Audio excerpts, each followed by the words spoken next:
হুম। 3 এর সাথে 2 যোগ করলে 5,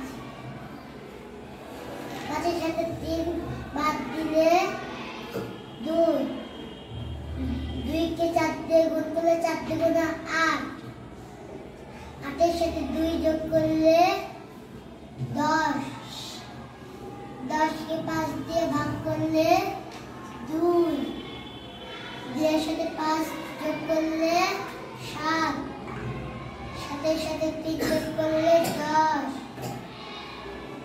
10, 10 থেকে 10 বাদ দিলে 0।